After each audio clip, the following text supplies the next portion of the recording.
Hey guys, I'm Dusty Harris.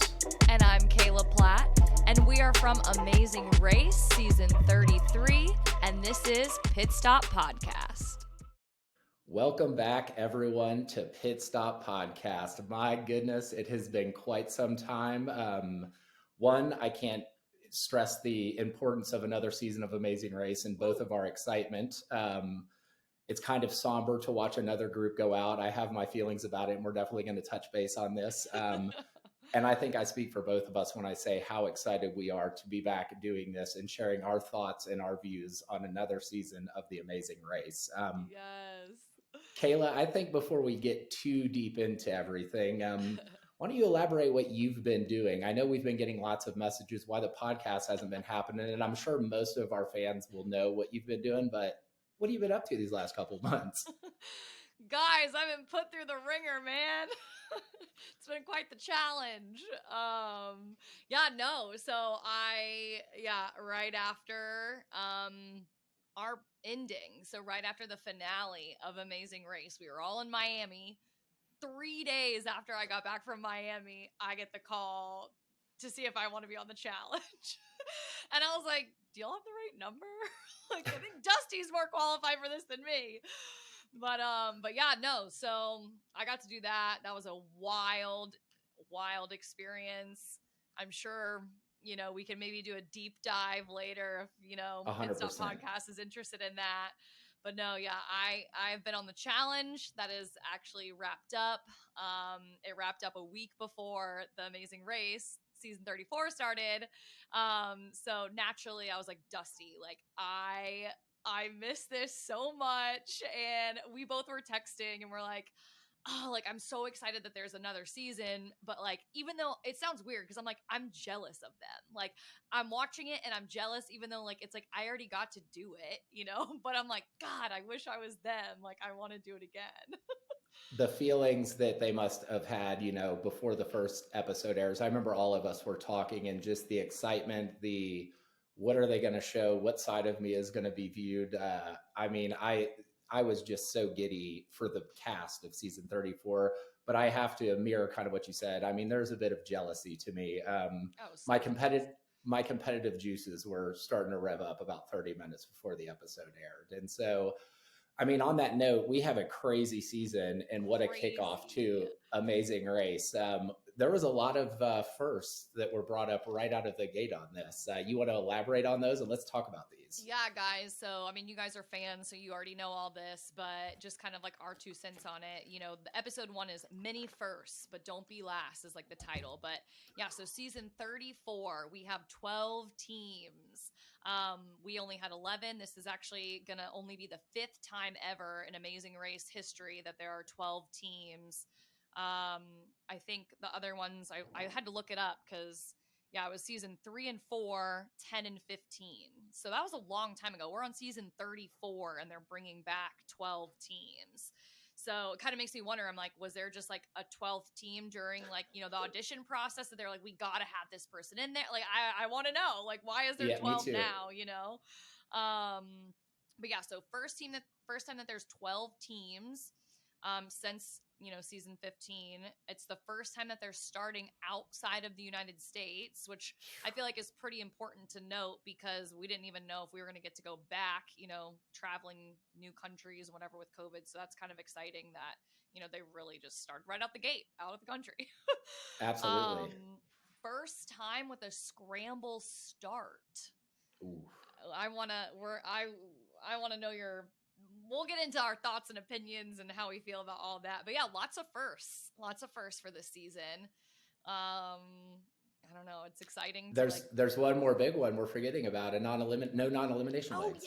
Oh yeah. And first time non-elimination, which, do you remember them saying that to us when we were filming? And I don't know if like COVID screwed it up because like some of our teams couldn't come back, but we were supposed to have the first non-elimination leg season. I do remember that. And just speaking on myself and Ryan, I'm very grateful that they didn't do that to us. Yeah. Because right when I heard it, I was like, oh, we would have been home. We would have been watching on the couch for the final 3 runnings. So thank goodness it didn't start our season. I forgot you guys came in last once. those stones got me, man. Oh my, it's kind of sad that I already like forgot like little bits and pieces of our season. But yeah, I forgot you came in last. But yeah, I'm sure there's a quite a bit of people on our season that are grateful that there was a, non-elimination or continuation. So that's like my first like thought of like skepticism. I'm like, is this actually going to be truly like every episode someone goes home, I don't know. I would like to think that ours kind of got messed up because of COVID. Spencer and Anthony didn't come back. Taylor and Isaiah didn't come back. Coach and Connie didn't come back. So I mean, I feel like they just had to make do, and then we had I this. think so. But yeah, that's like pretty, dude. That's nerve wracking because at least with ours, even though there was a non-limit, we always talked about like the mega leg. Like there was always that hope of like, well, maybe this one's not, an elimination. Yeah. It's the biggest fear in the world to know. Yeah. I mean, you talk about putting the pressure on. It's already the most stressful thing I've ever done. And then to know you can't make a mistake if you want to get to the dance on this season. I mean, my hats are off to CBS and the guys at Amazing Race. They made it creative, and it was a very interesting start, and I cannot wait to get into it. I think before we dive in too deep, I mean, guys, let's be honest, we're old news now. Season 34 has started, so it is a bit heartbreaking, but again, we're ready to recap it for you. Kayla, why don't we get into a cast review? Yeah. It's an interesting group of people. Let's do some first impressions. Let's judge the shit out of some people. That's right. It's nice to not be under the microscope and the one holding it burning the ants finally. I know. And now like doing it, like I'm like looking at these teams in a completely different light. So I'm like, I don't know. I'm curious to see your thoughts. But yeah, so I have like a breakdown. There's 12 teams in no particular order. We have Lewis and Michelle. They're the ones, they've been together for 13 years. One's a firefighter, and the other one, she dances for Pitbull as a backup dancer. So shout out to the 305, baby. Let's go. So what are your thoughts on them? I can see, it's funny, Penn sent a text message to our group and he was like, I can see Lewis being the Dusty of the cast. And just from what I've seen so far, he seems to be very energetic. I feel like they work well together. I feel in episode 1, I'm pretty sure it's them. There may have been a little bit of a miscommunication happening, but they seem to rebound well. I think they could definitely be players. They seem well traveled from what I've gathered.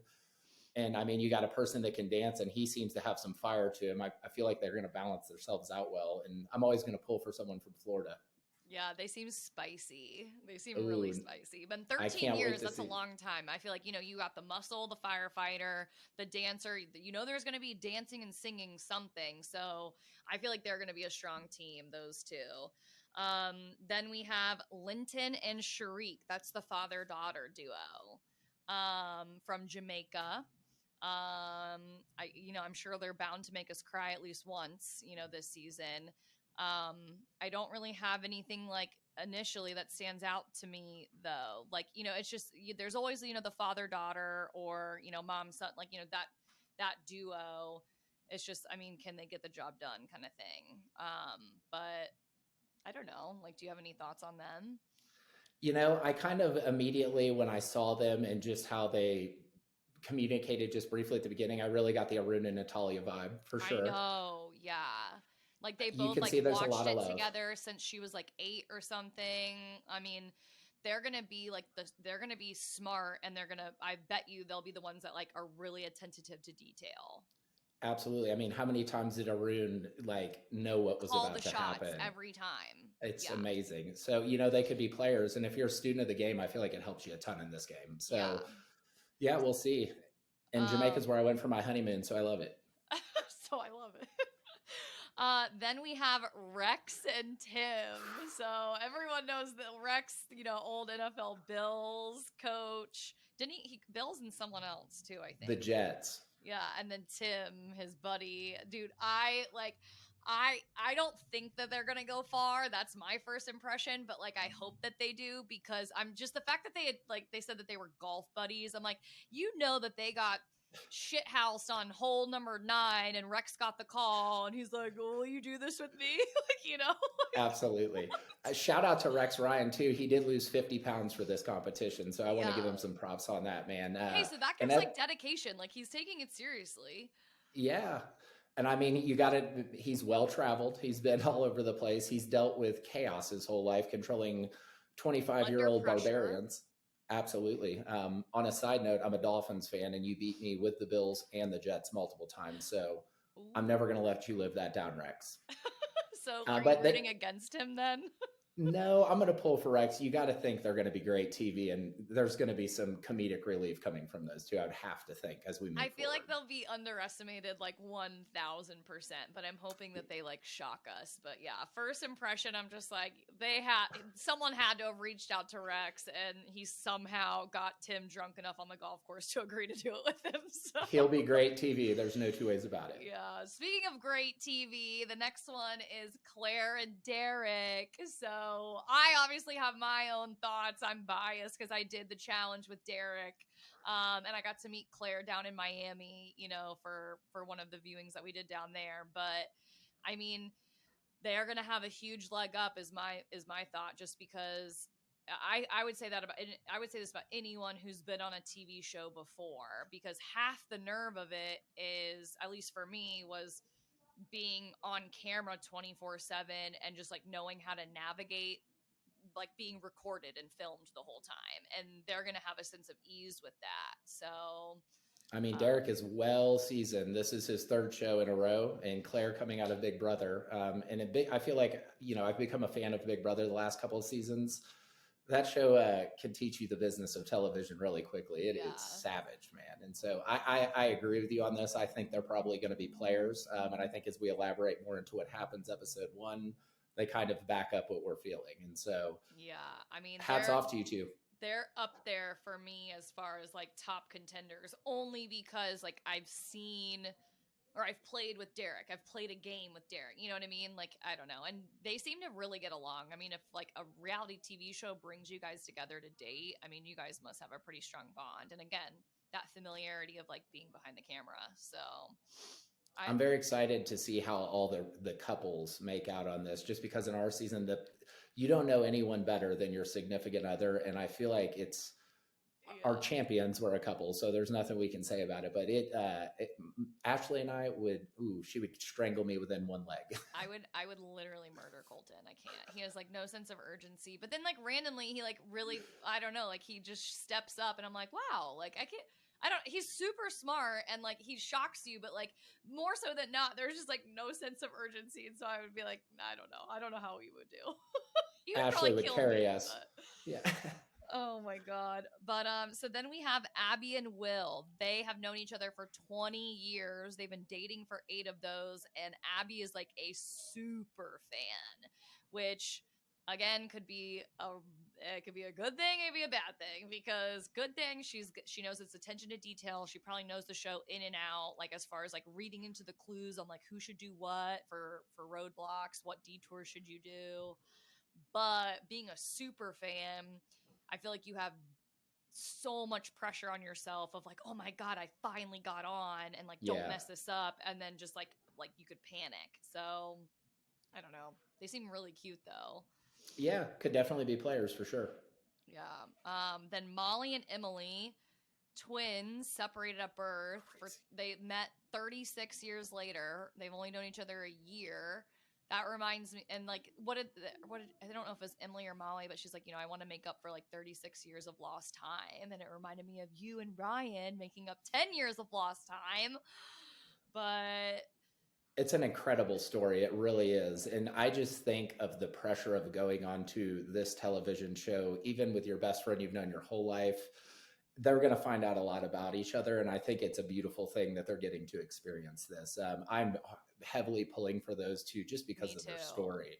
Yeah, it's a neat story. And yeah, just like, I don't know, it's just when you lose time on something like that and then this is the way that you get to make it up, yeah, just the things you're going to learn about each other are going to be insane.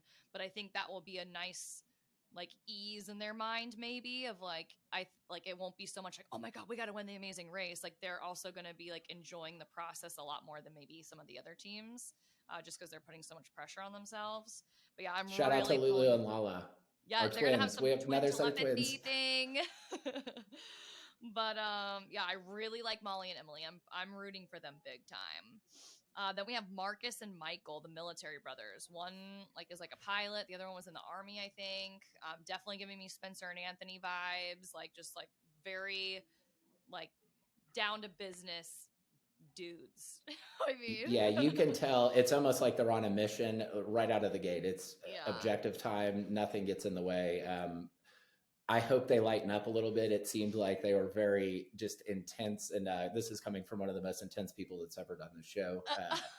Enjoy the ride, guys. Don't let it consume you. Enjoy the race. Yeah, but I don't know. Like, I think that they could be a really strong team, though. They seem like they appear to be fast at everything, which, like, if they can correct mistakes fast as well, because sometimes being too fast makes you make mistakes. But yeah, so that's Marcus and Michael. They're definitely going to be a quick, strong team. Then Ozda and Nina. They're engaged. They met on a dating website. One of them I noticed is a comedian. I like. I can't get a good read on them. Like, are they going to be too goofy? Are like, What's funny is right when I saw them, I got vibes of you and Raquel. They just seem like, let's, twirl in their hair, leg up, have some fun. I think we're almost there. Are we in first place? Yeah, I'm interested to see how this is going to shake out with those two. Yeah, that was my whole I was like, oh, like, I'm just always going to root for like the all female teams. So like before I like knew anything about like them and like obviously like before like watching the episode, I was really rooting for them. But my biggest thing was like, I just don't know if like if like they're taking it like super serious. And then I really grew to really like them. And then that was just, yeah, I don't know. We'll get into that. But that was my first impression of Asa and Nina. I was like, I'm really pulling for them. And then Molly and Emily. But so then we have Rich and Dom. They've been together for 8 years, motivational speakers. That's risky. That my first impression of that was, okay, you're a motivational speaker. Well, this race puts you in some positions where you can become someone that you're not, in the sense of like getting stressed or angry. Like the rock challenge for us. I mean, Kim was in tears. You were in tears. Yeah, I mean, I don't know. So that's like, I'm like, ooh, I want to see like how true to this motivational, like, persona that they're able to like keep throughout the whole race. Because if they can do it, their street cred goes through the roof.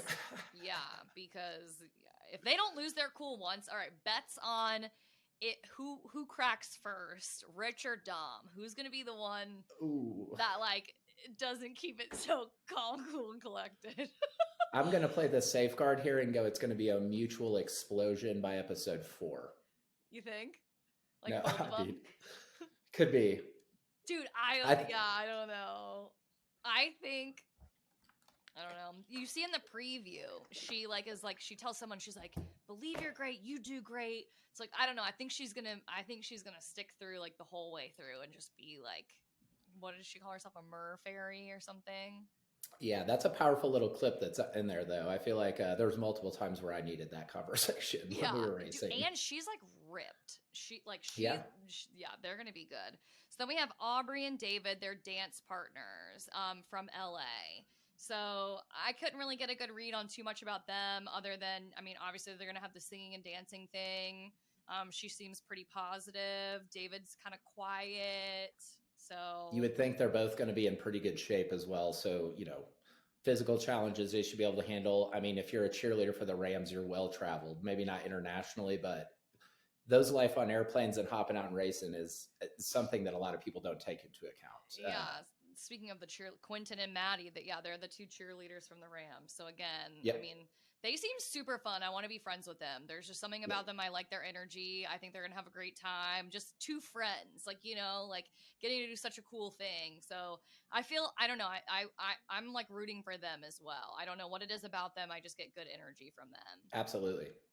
Then we have Glenda and Lumumba, who like just off of like their introductory like videos about like, they're probably outside of like Derek and Claire, just because I know them and I'm always going to root for them. Yeah, Glenda and Lumumba are like probably my favorites. So she's like a foot taller than he is, and he made a joke about like, she wears the pants but I iron them or like something. Yeah. Like they seem super cute and just like such an odd couple. So they might be my favorite. Like outside of Derek and Claire, they might be like my number one favorite team that I'm like, I hope they go far. They definitely have a good vibe. I'll second with you on that. Just you can tell that they have a good time all the time. The love is there for one another, and yeah, I'm interested to see how this transpires. I'm hoping for a dance challenge at some point. I have to see this with those two. Yeah. Oh well. Speaking of, let's get into episode 1. That's right. So a little bit different here, Kayla. You're standing on this start line, and then Phil breaks the news that there's going to be a no non-elimination leg. So that's already putting the fear of God in us and them, I'm sure. And then you hear this scramble start and it's self-drive.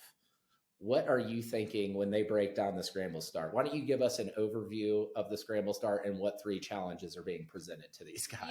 So I guess that they're given 3 challenges. It's roll, saw, smash. They're all 3 in different locations. You're going to have to drive to all of them, and then you're going to get a clue at each one of them that you finish, which will lead you to the pit stop for Phil. And it's so... I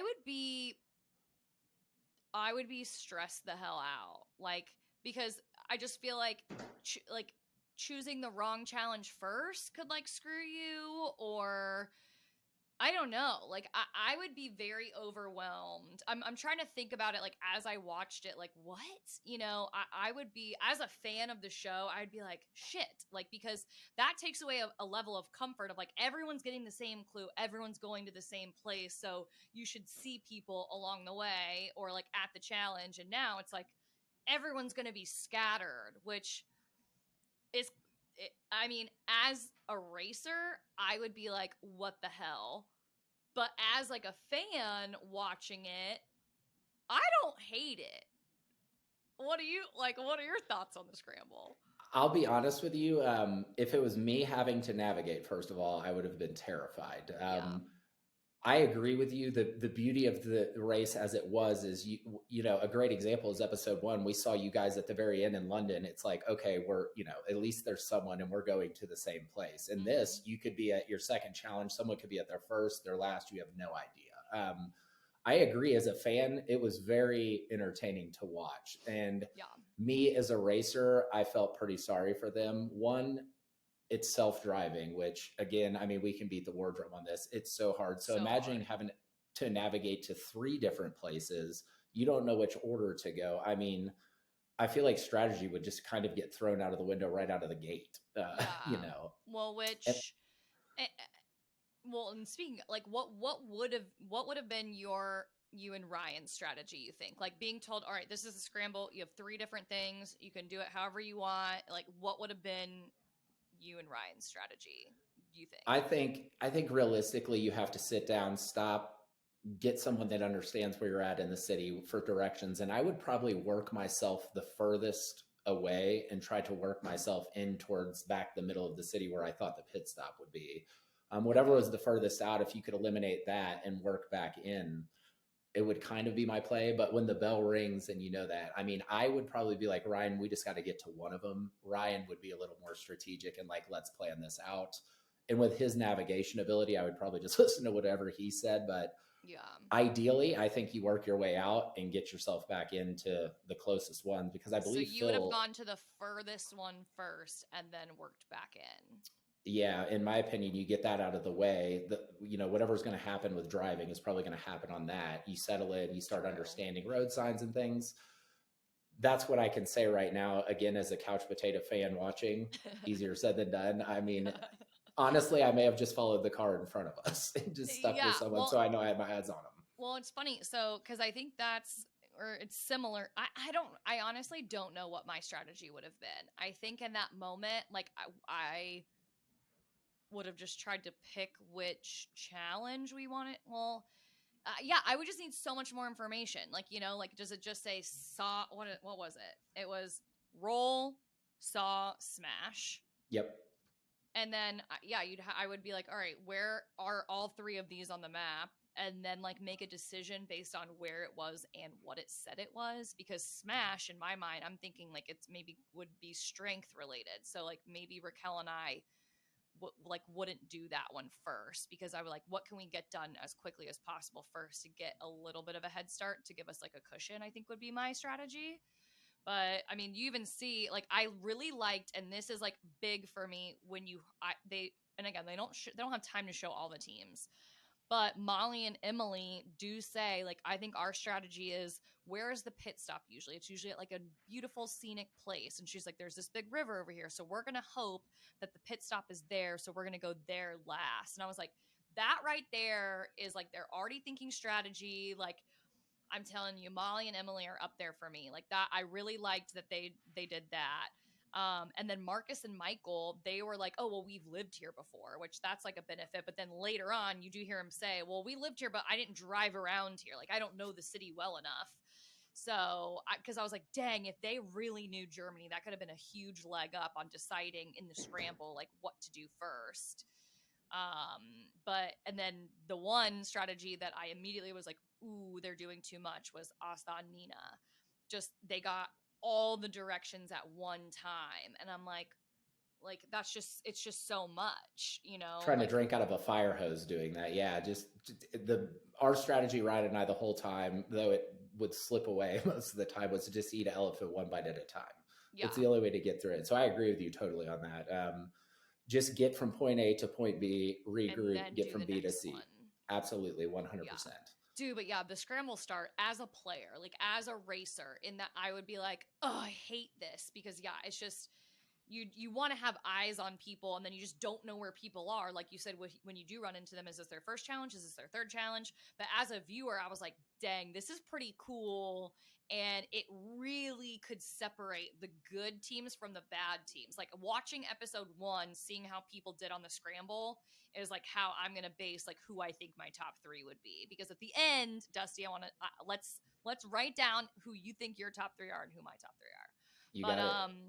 But yeah, so the one thing I will say also as a viewer halfway through, I think they waited to like the last 15 minutes of the episode. They finally showed like a diagram of like, all right, these teams have completed 2 challenges, and then these teams have only completed 1. And I was like, oh, thank God, because it's really hard to keep track of, like, yeah, who's done what and who's in what place. Because that's like the big thing is like, you know, watching the Amazing Race, it says currently in first place or currently in 10th place. It's like, you don't know what place any of these teams are in because of the scramble, you know? I bet the production side on this was crazy too. Just trying to keep track of all of it. You know, if it's A to B to get through a leg, you can kind of position, be ready to go. With this, it's just, when are they coming? You know, crazy. Unbelievable. My final thoughts on it, I liked the scramble. I was very skeptical at first, but watching it and seeing how they did it, I actually really liked it. Now, as a racer, if I ever got to do it again, I don't want to scramble. But I don't know. Yeah, I liked it. What were your thoughts on the 3 challenges? I mean, honestly, in my opinion, it was a very physical day, mentally stressed with what they start you out with this information, self-driving, which is the most stressful thing in the world. You're driving in a country you know nothing about. And then we have roll, which, just to recap for everyone watching, is rolling a barrel through an obstacle course within 55 seconds. We had saw. It did. 55 seconds seemed excruciatingly short. Sawing was another 2-person challenge, and that was basically sawing a log to the rhythm of the music playing. And then we also had the roadblock was smash, which was breaking a block of ice to get the last third piece of the clue to get to the pit stop, I believe. And so looking at it as a racer, I mean, Ryan and I feel like this would have been a leg where we would have probably competed pretty well with it completely being physical. And then the navigation aspect of it, with Ryan navigating, I would have felt pretty confident about this. Ryan's a damn GPS. Very fortunate to have him getting us around. What were your thoughts on these challenges, man? Was there one that stuck out to you, or how would you and Raquel fared through this? I think we would have been fine. Like, I think we would have had fun with the sawing thing. Just her, I don't know. Like, I think we would have been able to figure it out, because if you notice, it was like the people who were putting their whole body into it. It wasn't really about that. It was about the movement.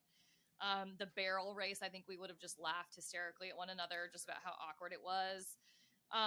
Yeah, I mean, the challenges themselves on the scramble, in my mind, I'm like, oh, like, I feel like we would have breezed through that because I feel like that was one of Raquel and I's strong points. Like, did we have like, okay, the Domades one that, there was a learning moment there, but for the most part, it's like when we came into challenges, we got shit done. So like watching it, I'm like, okay, the 55 seconds, that's pretty hard. But like after you do it once, and if you didn't get it, if you figure out how to move the barrel, like her and I are both pretty physically fit, so I feel like we would have. I feel like we wouldn't have had any issues on that.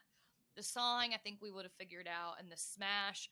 My only thing with the smash one, the ice thing, is it's like it looked like some of the teams like really had to go at it and smash, and then I mean, for one, like on Derek's, it looked like he had one major crack and it cracked in half, and then he just got it. So it was kind of like it was weird. Like, were some like more frozen than the others, If or you did that challenge last, I kind of had that thought as well. Are these melting more if you made that your third challenge? Is yeah, it easier than doing it as your first challenge when they're completely solid? So yeah, that's something that yeah, caught my eye as well. yeah. So again, the challenges themselves, I thought seemed fairly easy, but again, I think that's you know, they can think, production or whatever, how that was, because going into leg one with self drive and a scramble, having to navigate to three on your own, and you get to pick the order, that is the hardest part. So it's like once you get to a challenge, you have like a second to be like, oh, okay, we can crush this kind of thing. Yeah, But absolutely. I mean, that's my thoughts on the roll saw smash. Yeah. Getting into it now, so we kind of see how the teams are performing. I want to make a note, and I don't know if you caught this. So I caught a couple of things in this, and we can go in this now if you'd like, or should we go into this No, a little yeah, let's go. later? Let's go into So because we did it. as We ran it. So now I pay attention to completely different things than I did the first go around. Absolutely. So the first thing that caught my eye in this first episode of season 34 was the twins chose when they got to the roadblock, which was the break challenge. If Mm-hmm. you notice, and I don't know if you caught this, they had read the second clue. So in a roadblock, just so everyone's clear of what happens, you open one clue that is very vague. It may just say break something. You make your decision on which partner is going to do the roadblock, and then you get to read the definitive details of the clues. So a good example, After you've decided who's doing it. Yeah. you must decide first. So the stone challenge was who will leave no stone unturned. Where in Greece, I'm thinking I'm going to lift up big stones like an Olympian. Then I select, yes, I'll do it. And then you realize you're flipping over 5,000 stones. So it can be something completely different than what you expect. And so they read both clues and then made the And decision then on who was going to do the I challenge. didn't catch that. That was a good catch. And then the second one that I seem to catch at the pit stop here, I and this think is a I big know no-no. the There backpack. was there was backpacks left off. I believe Team T-Rex, and there was another team that didn't show up with backpacks I on, and wrote it everyone else down. had to. It was, I want to say Marcus and Michael. I think I wrote that. Yeah, I remember being like, where's their backpacks? Now, again, if you're within sight of Phil, if you're within sight of the mat, you can drop them. So maybe that's what they did. But I remember one time, like, yeah, Raquel and I left him in the car. I was like, oh shit, like we have to have our bags, because they check your passports at the mat, like, when you're on the mat, you're on the mat. So if you forgot something along the course, like, you're shit out of luck. That's why you have to have your backpack, unless it states that you don't have to. So maybe that was the thing too. But I even rewinded it, and everyone else had their Everyone. backpacks except for T-Rex and Marcus and Michael. Yeah. In our season in Corsica, didn't Lulu and Lala leave their bags on the canoe part, or something happened to where they had to go back and get bags due to it? Yes. They had, so because we on in kayaks, like, it could get wet, you were supposed to leave your Amazing Race That's pack right. in the car. So, because again, if your passports get wet, if you flip over in the canoe or something, and they brought them, so then they had to go back to drop it off in the car, because it specifically stated, like, leave your packs in the car. So yeah, that's just like, I noticed that too. I didn't catch the Emily Molly, like the reading of the second part of the clue, but I did notice the backpack thing. So yeah, I was just curious on that. Maybe, I don't know, maybe they dropped it when they saw Phil at the mat, but When you I go caught through that. when you go through an experience like this, it's interesting. Like, I feel like I catch myself analyzing everything on this season now. It's, and I'm sure every person that's ever done this race does the same exact thing. So those are my 2 cents on what I caught, guys. So again, read your clues, or maybe it's just me making a complete and utter mistake. But those are 2 things I caught, guys. Yeah. The What are other your, I was just go gonna say, ahead. this isn't like things that I caught on like production, but this was like the moment. Like, obviously, I'm watching it, I'm hearing the theme song and I hear Phil say go. And I was just so jealous, like, the whole time watching episode 1. But like, the part that got me where I was like, oh my God, like, I felt like I was there was when Aubrey and her partner, I can't remember, Aubrey and David, maybe, the 2 ballroom dancers, they thought that they were last on the mat with Phil. Like, they're fully ready for him to say, like, you're last. And the shot is of Aubrey, and you see her just be like, and like, she immediately looks like she's gonna cry because she sees Asta and Nina come up, and she realizes that she's not last. And I was just like, like, that's just like raw emotion that, like, you can't, like, unless you've done it and you think that you're last and then he tells you that you're not, like, just to see the team walk up, like, oh God, that part got me in the episode. I was like, holy crap, like, the race has started and there are no Absolutely. non-elimination legs. I mean, the fear of sitting in that hotel room every night after each leg, knowing that you cannot make a mistake. I mean, it has to weigh on you. I can only imagine. But yeah, I was really happy for Aubrey and them. I feel bad because I was rooting for Asta and Nina, the all-female teams. But yeah, just, I don't know. I think she said in the thing too, she was like, slow and steady wins the amazing race. And like, right off the bat in the beginning, I was like, I don't know about that. Yeah, you may want an outtake on that. And I think you said it earlier. What got them in is they just overanalyzed everything. And yeah, slow and steady doesn't win. Take it one bite at a time. Getting directions for a whole city you've never been in would be difficult to decipher once you got going. Yeah. So let's talk about the winning team of leg 1. We have a relationship there, a good friend of yours. What were your thoughts on seeing your good buddy Derek and Claire pull this off? I felt so proud of them. I knew that they were going to do really well. Like, once I saw that they, were going to be on this season and they got Team Purple, I'm like, they're going to crush this. Like, I mean, as long as they can stay like positive in their communication to each other, and I mean, like I said, they just have that comfortability with being on TV already. And Derek is so competitive. I loved being in the challenge compound with him. He's goofy. He's like the right amount of like being funny and letting loose and enjoying it, and like, hey, like, we got to get shit done. I literally just felt so proud of them, just from like a Team Purple aspect. And like, it's just cool to like watch people that I know on it. It makes this season like a little bit easier, that our time is done. We're old and forgotten, but I'm like, at least I get to watch a friend do it. Dude, I was freaking proud of them. And at the same time, I wasn't shocked, so like, we'll see if like they get a little comfortable moving on, like, leg after leg. But dude, good job, Derek. Good job, Claire. Like, not shocked. So proud of you guys. But I don't know. I hope that they can make it all the way to the end. It feels good just getting through the first leg. There's not a better feeling than not being last. But to win it, I mean, you and I were both nipping at the heels of Spencer and Anthony. I mean, it was literally a foot race for second or third. And so, yeah, hats off, guys. I mean, it was very impressive. You ran basically a perfect leg. I mean, I didn't see any hiccups anywhere. Navigation was great, and you guys executed where you needed to execute. And I think they're formidable. I mean, I think this can lead us in. We know Derek won. Derek and Claire won. Our girls, they got knocked out leg 1. I know, I'm so sad. I did like a team pick'em with James from season 33 or 32 and Sarah from Nerdtainment. And I had them. They were like, I think they were my first round pick too. And so I'm like, damn, like, I wanted them to win so bad. They were super funny and like, but like, watching them from the start, I was like, ooh, I don't know how strong they'll be. But that's funny that you were like, oh, they like give me you vibes. Yeah, and then I see what happened. I was like, it's the complete opposite of performance-wise, maybe just personalities. Yeah, Like, I want to be friends with you guys. Like, but Absolutely. I don't know. Hats off to those girls. I like I said, one of them's a comedian, and I follow her on Instagram now, and she's freaking hysterical. So Oh, it's amazing. hopefully more things will come her way. But yeah, I want to put together a top three. Ours Okay. could be different, but who would your top, like, it's the end, it's the finale. Who are your three teams gonna be at the end? So right off the bat, I'm going to go with who took the cake home at leg one. I mean, I didn't see anything for me to say otherwise. Yeah.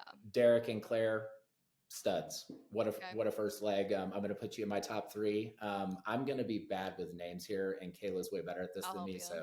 you. So just the fact of the story alone, Emily and her twin sister is, what's her sister's name? I want to make sure I Emily get and this down. Molly. Emily and Molly, I'm Yep. pulling for you just for the fact that you're super fans. I think you played the first leg great. You're calm, cool, collected, and just your story is so miraculous that I feel like I get the vibes of Ryan and I making up for lost time. I'm in your corner. And then I'm going to go on a wild card here just because of what this man has been through. I'm going Team T-Rex. I see a sleeper happening here. I think people are sleeping on these two. I think they're going to be entertaining. I don't know if either one of them are going to have a little bit of a hothead. I would have to think Rex Ryan can calm anyone down, being a coach of savage gladiator and light human beings. a fire under anyone. Hopefully, when need be. If you can read an NFL playbook, you can handle the Amazing Race. So, didn't the Bills, weren't they really bad? he was great with the Jets, so I'm going to give him the benefit of the doubt. Okay. And I just think that it's two buddies chumming it up. Again, I get me and Ryan vibes. Just two good old boys running around trying to have a good time. Good So old boys. that one may come back to bite me. Don't let me down, Team T-Rex. Interesting. I put you in there as a Okay, sleeper. so you're going with Derek and Claire, Molly and Emily, and Rex and Tim. Yep. Interesting. Okay. Well, I'm going with Derek and Claire. That just goes unexplained. I think they're gonna crush it. I'm gonna go with Glenda and Lumumba. I don't know. They were gonna be my third. There's just, like I said, I watched their intro and I don't know. I think that they seem so fun and goofy, but she seems competitive too. And again, they got second in this leg. So the top three contenders, like, look at our season. Me and you both were in the top three the first episode. I think the first episode shows a ton. And I'm going to go with Derek and Claire, who got first, Glenda and Lumumba, who came in second. And I think my third team, I'm torn, but I think I'm going to go with Molly and Emily. I really want an all-female team to win, and I think their story would just be like, yeah, just what a cool thing to make up for lost time. So you couldn't even write the story better. It's like it's like they're supposed to win, and right off into the sunset is these siblings that just reconnect. It's too perfect. It's like I got to roll those dice and just see what happens. But so yeah, that's my top three. I guess we'll see. I know. I'm excited to see what we're in store for next week. I think one thing that I wanted to ask you before we wrap this up is, I know we've touched on it through the episode. When this thing started, what do you miss the most about racing? I mean, I know you have those feelings. I think our whole cast does. What is the one thing that you were like, God, I miss it so much? I just miss, like, there's just something about when you're racing each leg, the blinders that you put on, and like nothing else matters. I miss being just like so in tune with Raquel, and like her and I we had no other focus other than her and I, and like just being competitive on that leg. And it's just something about, like, there's just a bond that you make with your partner, like the person you do it with, and then like the other teams, like in your season. I mean, I think you see it time and time again. Like, every season, like, everyone's so close. I think ours was like extra special, but yeah, for me, like, it's just, God, like, we were just so competitive, and like I was so proud of Raquel, and I was proud of us, and I missed that feeling of being like, damn, Raquel, like we're fucking good, like we're good, and we're like, I had such confidence that we were gonna win, and I think it's just the feeling that I have, or that I had, like, of just being like competitive with Raquel and like doing well, like, yeah, that's gotta be it for me. Like, what do you miss the most? Man, I just miss the competition, I the feeling of know. competition, and to leave the Amazing Race. I mean, you got to go experience it again on the challenge, which just I'm super proud of you. Thank you. Words can't express enough. I told you beforehand you were going to go in and kick ass and take names, and I think you represented Amazing Race to the utmost respect. So I love you, but That I was just my miss biggest competing. thing, is like I wanted the Amazing Race family to be proud of me. I didn't want to like let anyone down. So that was like my driving force. Like there was just so few of us that I was like, I have to represent, because if I ever get the chance to do this again, I hope that they recognize like Amazing Race is no joke, and they will give me some extra allies. Wink, wink. This person right here. That's right. But no, I just, yeah, it's like like the Amazing Race and the challenge. I can't really compare the two, but like, yeah, for the race, for me, just it was. I miss being competitive and running the freaking world, and like coming into a challenge, seeing that teams got there before us, and like try and leave before them. You know, like it's just, I loved it. I loved every second of the race. I miss every second of the race. But yeah, the biggest thing that I miss is like the feeling of like how competitive I felt and how proud I felt every time I got to the mat. So, Well, Kayla, it is good to be back in the I saddle with you. know. I'm so excited to watch these other people live out their dreams and then go over it with you. And everyone stay tuned. We're going to stay on top of this. I think Yes. our lives have settled down enough to where we can actually do this on a weekly basis. And we really look forward to sharing our thoughts, our feelings on season 34 of The Amazing Race. And thank you, CBS. Thank you, the cast of season 34, for going out, putting your lives on television, and allowing us to talk about you. Exactly. And So I was going to say, like, obviously last season we talked about our experience because it was our season. So this is a little different for Dusty and I, because we're just talking about season 34 now. So hit us up on Instagram, hit us up on our email. And let us know like what you guys want to hear from us. Like, we're kind of just doing a recap and giving our thoughts and reminiscing on our season, but we're open to kind of touching base on anything that you guys are interested in hearing about. So just let us know. absolutely. Well, we love you guys. And Kayla, it is great to be doing this with you again. Let's have some fun. Yes. Till episode 2. Bye, guys. See you guys.